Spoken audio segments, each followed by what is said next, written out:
March 1942, just before dawn.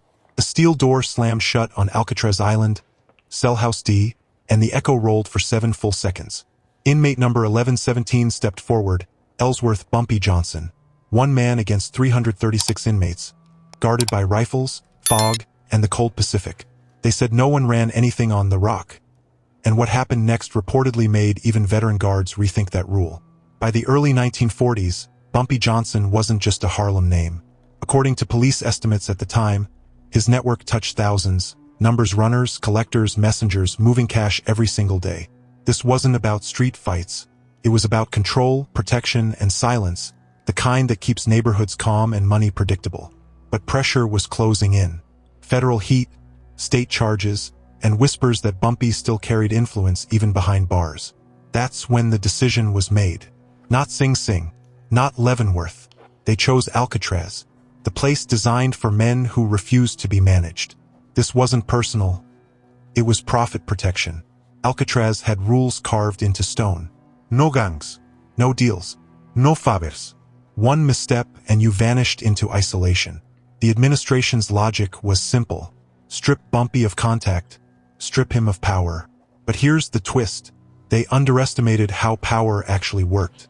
According to some accounts, Bumpy arrived with only one personal item allowed past intake. A small, folded matchbook from a Harlem bar. No writing, no address, just worn cardboard and the smell of old smoke. Guards saw trash. Bumpy reportedly saw leverage. What they didn't know was that Alcatraz already had its own economy. Favors, protection, quiet understandings traded in whispers and time. And that's when everything went wrong. The first test came fast. Day 3, recreation yard. Wind cutting sideways. 30 men watching without looking. A known enforcer, one of the island's most feared, blocked Bumpy's path. No weapon, just posture. The message was clear. This yard already belonged to someone else. Bumpy didn't flinch. According to inmates interviewed years later, he reached into his pocket and pulled out that same matchbook. He didn't light it. He placed it gently on the bench between them. Silence stretched. Waves crashed below. Guards pretended not to notice. Then Bumpy reportedly said one line. Low, calm, almost polite. I don't need the yard. I just need you to remember who chose the fire. No shouting, no threats. But that's when the balance shifted. Later that night, the enforcer's mattress was found soaked. Not with blood, but seawater. Someone had dragged it to the showers and left it there. Humiliation, not violence. A warning that didn't break a rule, but broke confidence. Word traveled cell to cell. Inmate number 1117 wasn't trying to run Alcatraz. He was running people. Within weeks, patterns changed. Bumpy got extra time in the library. His laundry came back folded. Conversations stopped when guards approached. Reportedly, disputes ended faster when he was nearby. Not because he ordered it, but because nobody wanted to test what he might allow. The matchbook appeared again. Seen on a chess table. Left on a bunk. Passed hand to hand without explanation.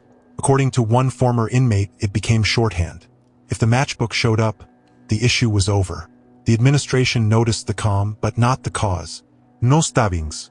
No riots. Metrics looked clean. That's the irony of Alcatraz. The system punished noise, not influence. And Bumpy Johnson was very quiet. Years later, a retired guard told a different version. He claimed the matchbook wasn't just symbolic. It carried a phone number hidden under the striker, a number tied to Harlem, a reminder that distance didn't erase loyalty. Some swear that's the truth. Others say it's prison mythology, sharpened by time and boredom. But everyone agrees on one thing. Bumpy Johnson left Alcatraz with his reputation stronger than when he arrived. Because power isn't always about force. Sometimes it's about restraint.